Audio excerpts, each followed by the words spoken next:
A paz do Senhor, meus irmãos, firme e forte. Vamos agora para o nosso vídeo 2 sobre hermenêutica e exegese. No vídeo 1, nós vimos um contexto geral das interpretações ao longo da história até a Reforma. E agora nós veremos da Reforma em diante essas implicações perigosas. Ok? Muito bem. Irmãos, vamos ater ao contexto histórico da igreja. O iluminismo, a modernidade, começou a surgir assim no século XVII, XVIII na França. Houve um esfriamento espiritual na França. E a França se propôs a abandonar Deus do centro e colocou o homem no centro das questões. Ok? Com a decadência da Igreja Católica, com a reforma protestante, isso invadiu a mente das pessoas. E aí nós tivemos alguns embates a serem tratados. A Inglaterra só não caminhou pelo mesmo caminho por causa de um avivamento promovido por Deus na vida de John Wesley, na vida posteriormente de Spurgeon, entre outros. Então a gente tem que ressaltar esse contexto histórico. Vamos lá. Racionalismo. Descartes, com a frase mais famosa, penso, logo existo, levou as pessoas a serem escravas da sua razão. O que não cabe na minha razão não pode existir. E a segunda ideia do empirismo é aquilo que diz: se eu não consigo experimentar, não pode ser real. E a fusão dessas duas ideias nos faz entender a base do ateísmo moderno. Eu não consigo sentir Deus, existem questões que eu não respondo sobre Deus, então Deus não existe. Mesmo sendo teoricamente contrários, essas ideologias concordavam que Deus tinha que ficar fora do conhecimento humano. Então, coisa de religioso, iletrado, essa era a ideia. Vamos lá. O que o iluminismo trouxe para a igreja? Ponto número 1, rejeição dos milagres. Ponto número 2, uma distinção entre fé e história. Então, colocaram ao longo da era, ao longo de até a reforma, tudo o que aconteceu era fato histórico. Começaram a não, calma aí, existe um Jesus histórico, talvez exista um Jesus histórico e o Jesus da Bíblia, e começaram a distinguir essas coisas. Começaram a apontar os erros nas escrituras, e toda exegese era controlada simplesmente pela razão.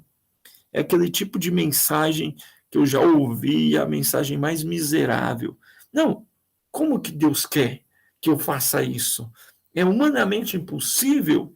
As pessoas pregam assim. Eu não acho que o Paulo... Tem pessoas que falam assim, né? Eu não acho que Paulo usou as palavras certas nesse texto. É um excesso de razão. E aí começou o formato da crítica. Criticaram as fontes, dizendo que as fontes eram falsas, criticaram a forma que o evangelho foi aplicado e criticaram a redação dos textos sagrados. Então, nada, irmão, nenhum conhecimento no mundo consegue ficar de pé diante de questionamentos infindáveis, sem objetivo de alcançar a verdade. Quando a gente questiona tentando chegar a uma conclusão positiva, os verdadeiros conhecimentos ficam de pé. Agora, quando eu questiono só com o objetivo de destruir, nenhum questionamento, nenhum conhecimento fica de pé. Vamos lá. O iluminismo. Iluminismo e racionalismo. O surgimento do método histórico e crítico da Bíblia está associado às mudanças que ocorrem no pensamento humano, consequentemente na cosmovisão. Iluminismo, início do século XVIII.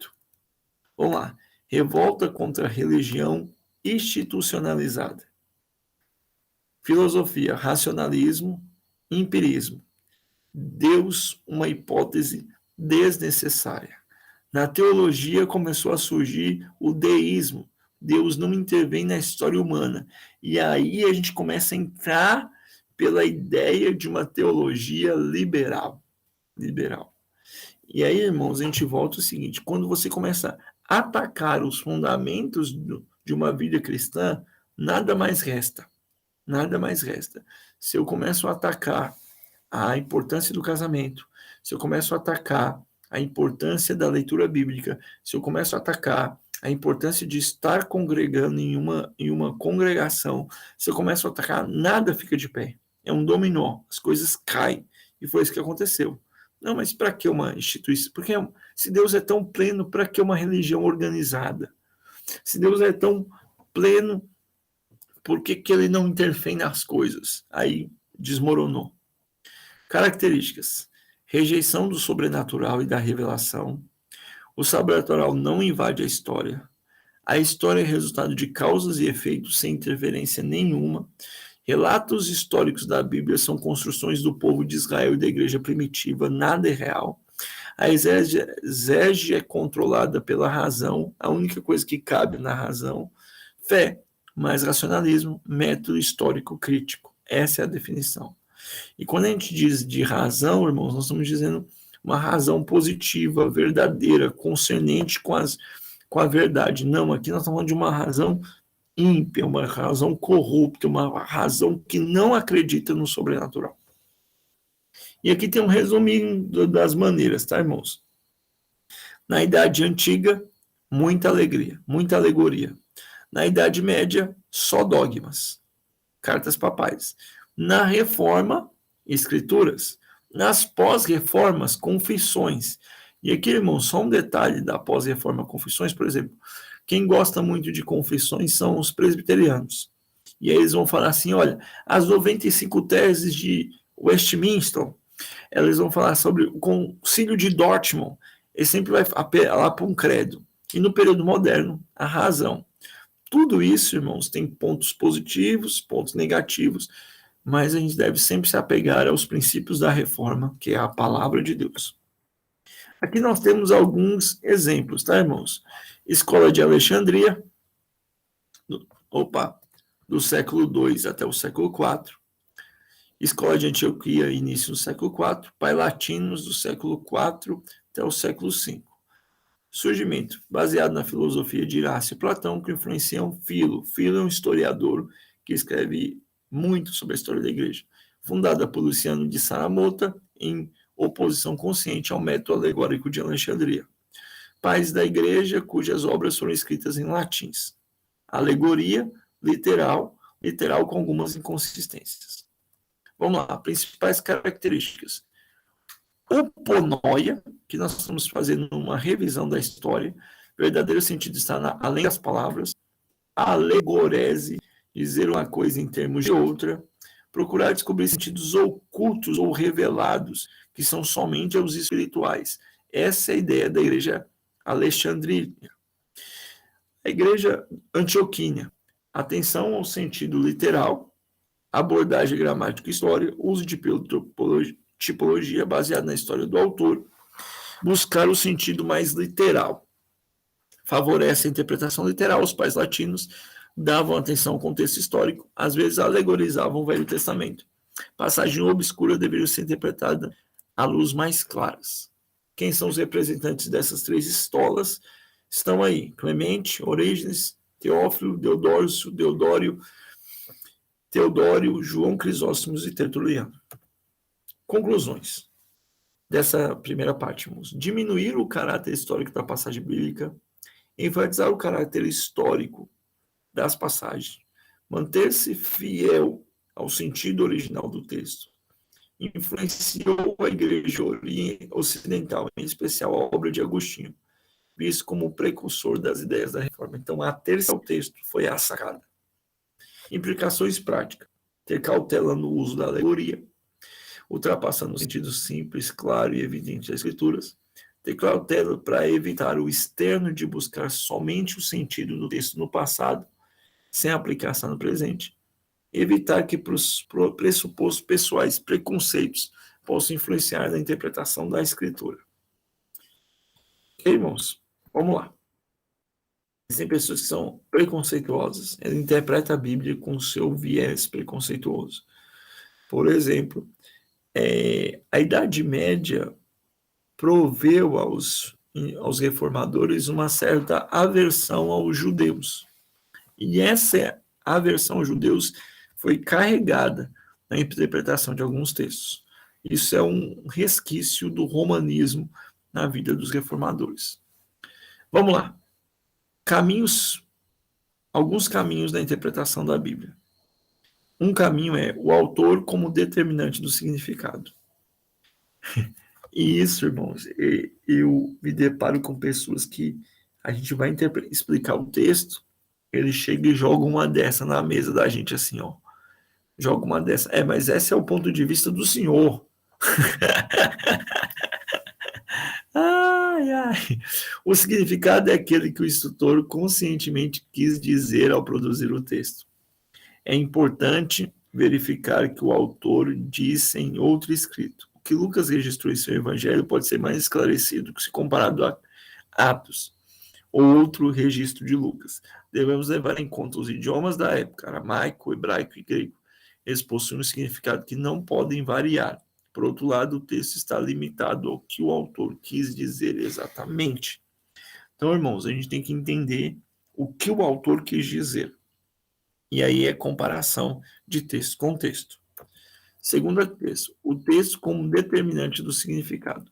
Alguns eruditos afirmam que o significado tem autonomia semântica, sendo completamente independente do que o autor quis dizer quando escreveu. De acordo com esse ponto de vista, quando um determinado escrito se torna literatura, as regras nominais de comunicação não mais lhe aplicam, tornou-se um texto literário. O que o texto está realmente querendo dizer sobre o assunto?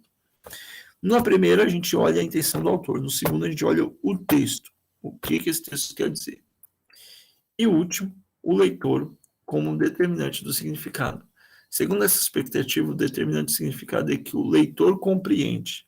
E aqui é o que eu falei com os irmãos, que é o perigo. O leitor atualiza a interpretação do texto. Leitores distintos encontram diferentes significados. Isso porque o texto lhe concede permissão de multiplicidade. É relevante o que o leitor pensa? Isso poderia influenciar o sentido do texto? Se compreendemos que há diferença de interpretação entre o leitor crente e outro leitor ateu, a resposta é sim. Contudo, é necessário que o leitor esteja em condições de entender o texto. E aqui, irmãos, isso aqui não é ortodoxo, não é válido, não é católico puro isso aqui, irmãos. O texto não pode depender da vontade do leitor, não, certo? Então,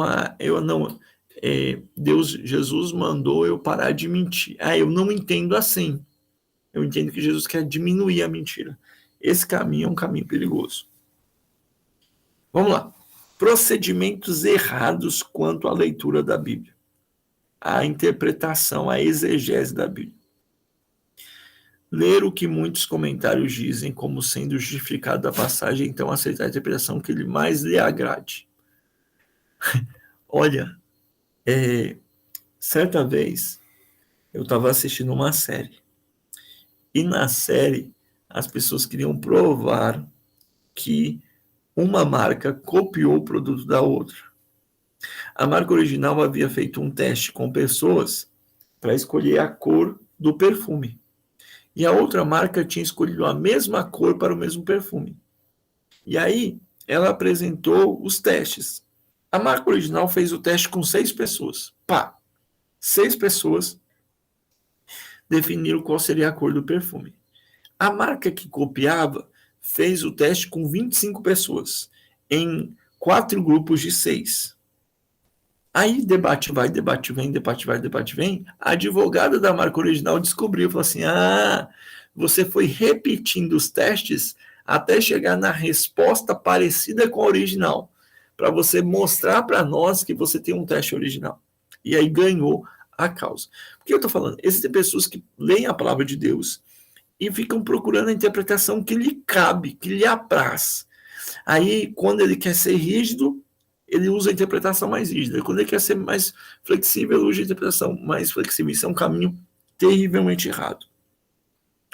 Pastor, com tanto livro, pastor, com tanto comentário, pastor, com tanto dicionário bíblico, com quanta Bíblia de estuda, qual deve ser o meu procedimento na hora de estudar um texto? Isso aqui, irmãos, não está na aula, mas presta muita atenção. O procedimento é esse.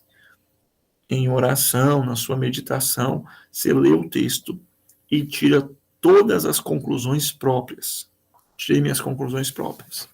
Pá, muito bem. Cheguei às minhas conclusões. Agora, eu vou ver se as minhas conclusões têm eco nos grandes estudiosos.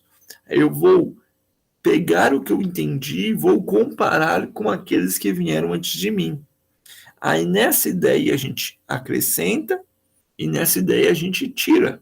Porque você vai ver que você teve conclusões terrivelmente precipitadas e teve conclusões fortemente sensatas. Esse é o caminho, para você não se tornar um expositor, um estudioso preguiçoso. Então você tem que ter a força mental, a força espiritual de chegar às suas conclusões. Cheguei, agora eu vou para as comparações. O material de dicionários, comentários, livros e Bíblia de estudo devem ser material de apoio. Eu não devo ser escravo deles. Vamos lá. Coisas erradas. Encorajar o intérprete a procurar interpretações que favorecem a sua pré-concepção. Ok? B. Formar o hábito de simplesmente tentar lembrar das interpretações oferecidas.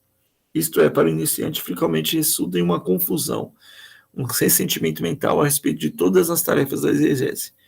A pessoa fica divagando, tenta colocar todas as aplicações possíveis em um texto só. 5 regras concisas, irmãos. É muita regra, mas vamos lá. Regras concisas.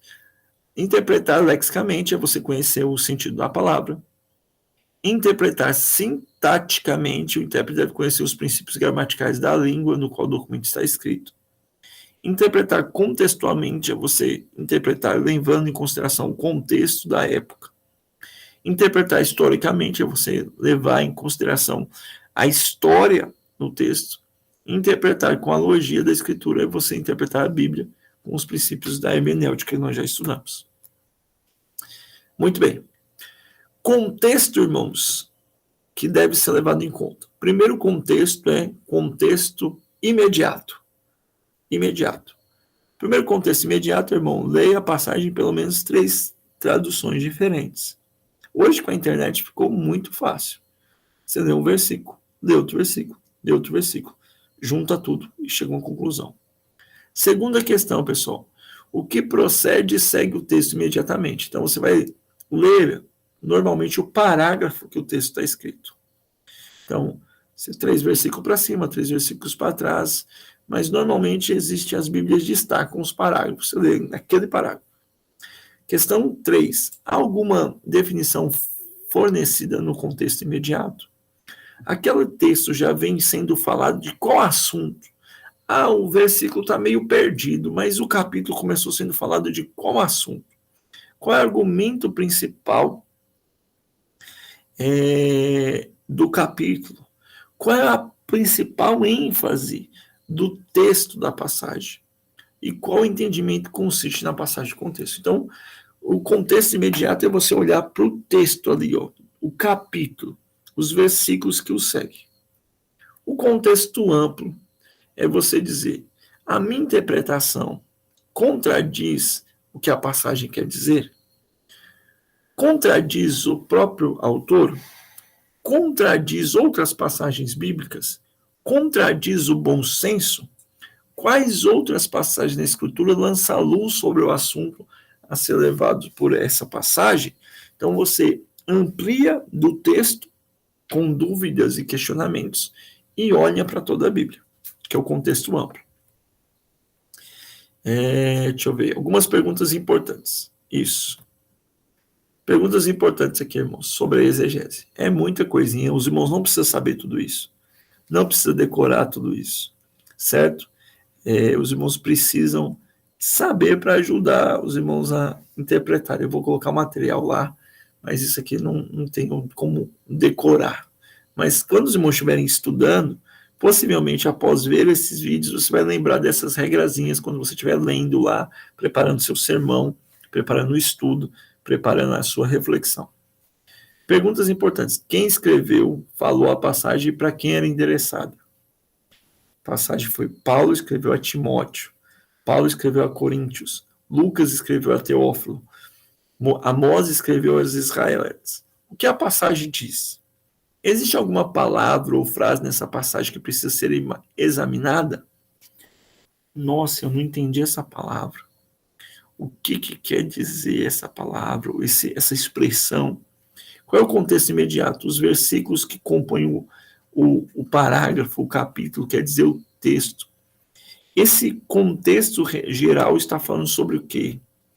Quais versículos acrescentam na compreensão desse texto? Qual é o fundo histórico?